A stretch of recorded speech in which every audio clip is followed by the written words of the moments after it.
এ কি তুই তোর হাজবেন্ডের বাইক ধাক্কাতে ধাক্কাতে আসছিস? আরে অনু, কতদিন পরে দেখা, কেমন আছিস তুই? যাদের কাছে টাকার অভাব থাকে না তারা সব সময় ভালো থাকে।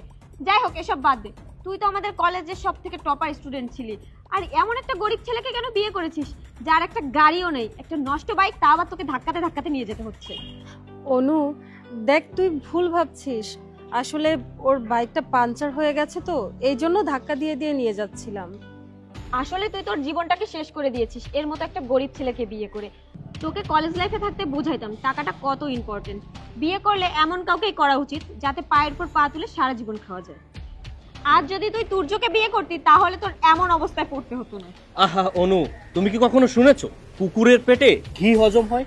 আমি যদি তখন ওকে বিয়ে করতাম তাহলে তোমার মতো লক্ষ্মী মেয়েকে আমি পেতাম না। দেখো তুর্য, এসব পুরনো কথা না তোলাই ভালো। আমি গর্বিত আমার স্বামীকে নিয়ে, কারণ আমার স্বামী একজন সৎ এবং আদর্শবান মানুষ। হ্যাঁ, সৎ আদর্শ, এই জন্যই তো নষ্ট বাইক নিয়ে চলাচল করিস। আমাদের দেখ আমরা কিরকম লাক্সারি লাইফ লিড করি, গাড়ি নিয়ে ঘুরি, না আছে টাকার অভাব না আছে সম্মানের অভাব। আহারে, তোকে দেখে আমার খুব আফসোস হচ্ছে, তোর স্বামীর কাছে টাকারও অভাব সম্মানেরও অভাব।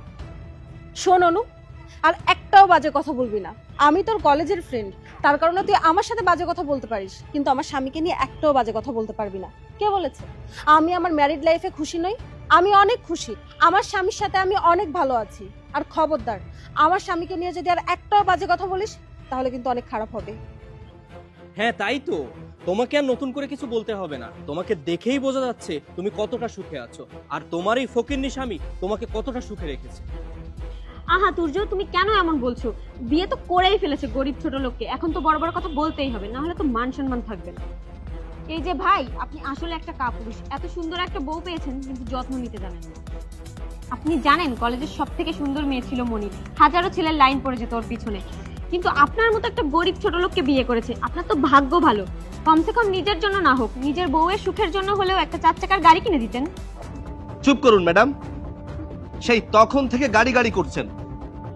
আমাদের কাছে গাড়ি আছে। আমি বাসা থেকে গাড়ি নিয়েই বের হচ্ছিলাম, হঠাৎ দেখলাম গাড়ির চাকাটা পাংচার হয়ে গেছে। একটা জরুরি মিটিং এ যাচ্ছিলাম, তাই ভাবলাম যে বাইকটা নিয়েই বের হই। কপালটা এতটাই খারাপ, বাইক নিয়ে বের হয়ে শান্তি পেলাম না, বাইকের চাকাটাও পাংচার হয়ে গেছে। হ্যাঁ অনু, আমার হাজবেন্ড ঠিক কথাই বলছে। তুই আমাকে বলতিস না টাকা দেখে ভালোবাসা উচিত, কিন্তু আমি তোর কথাটা কখনো শুনিনি। আমি একজনকেই ভালোবেসেছিলাম এবং তাকেই বিয়ে করতে চেয়েছিলাম, তাকে বিয়ে করেছিও। আর একটা মজার ব্যাপার কি জানিস তো, আমি বিয়ের আগে কখনো জানতাম না যে ওর কাছে এত টাকা আছে। বিয়ের পরে জানতে পারি ও অনেক টাকার মালিক। থাক, তোমার চাপাবাজি এবার বন্ধ করো। আমি তো দেখতেই পাচ্ছি তোমার স্বামী কত টাকার মালিক, কত কোটিপতি, একটা 4 চাকার গাড়ি অব্দি নেই। আমি তো বেঁচেই গিয়েছি যে তোমার মতন একটা ছোট মন মানসিকতার মেয়েকে বিয়ে না। তুর্য, একদম মুখ সামলে কথা বলো। আমার হাজবেন্ড কি বলছে সেটা তুমি শুনতে পাওনি? শোনো, তার আজকে একটা ইম্পর্টেন্ট মিটিং আছে, আর ও অনেক পাঞ্চুয়াল, যার কারণে সব কাজ টাইম মতো করতে পছন্দ করে। আহা বলে, এদের সাথে কথা বলে সময় নষ্ট করার মতো সময় আমার হাতে নেই। চলো তো, মিটিং এ দেরি হয়ে যাচ্ছে, চলো। আরে মামুনি, তুই এখন আর রাস্তায় কি করছিস? তুই কি ভুলে গেছিস যে আজকে সৈকত সাহেব আমাদের অফিসে আসবে, তার সাথে একটা ইম্পর্টেন্ট মিটিং আছে?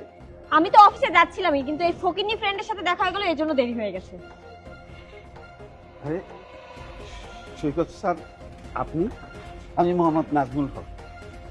আজকে কিন্তু আমার অফিসে আপনার মিটিং কথা আছে। মানে স্যার, আপনি এখানে কি করছেন? হ্যাঁ নাজমুল সাহেব, আমি মিটিং এর জন্য আপনার অফিসেই যাচ্ছিলাম। প্রতিমধ্যে আমার বাইকের চাকাটা পাংচার হয়ে যায়।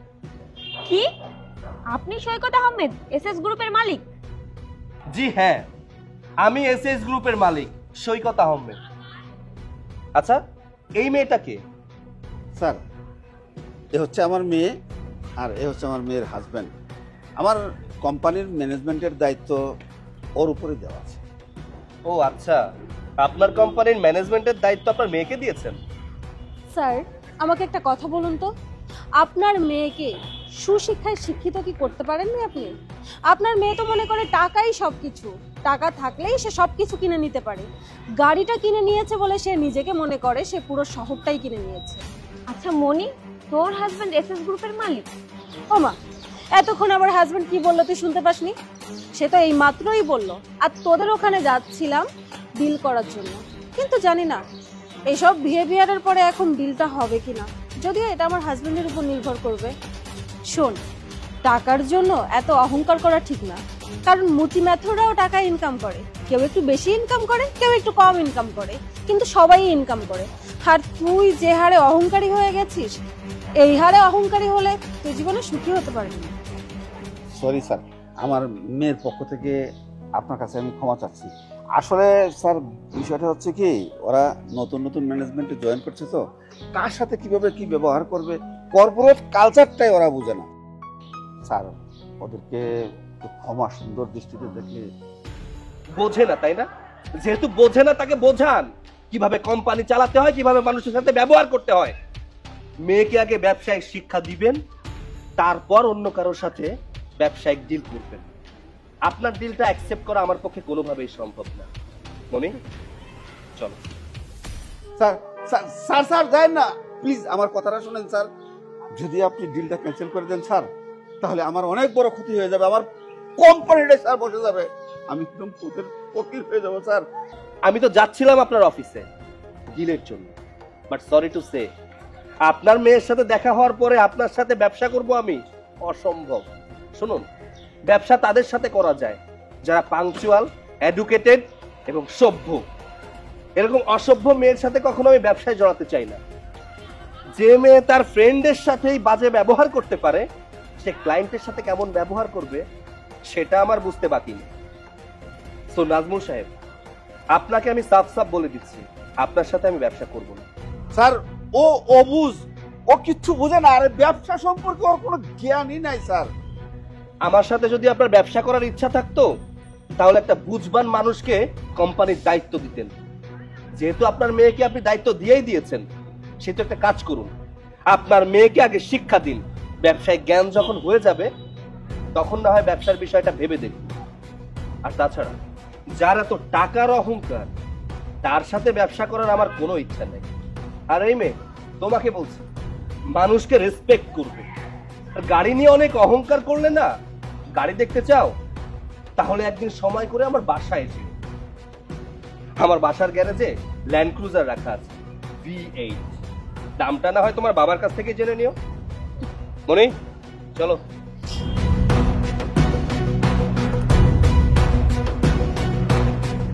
স্যার স্যার স্যার যাই না স্যার, তোর জন্য আজকে ভাবতো আমার ঘৃণা হয় যে তুই আমার মেয়ে। আরে তুমি বিয়ে করে ফেলাইছো, এত বড় হয়েছে, তুমি বুঝো না কার সাথে কিভাবে কথা বলতে হয়?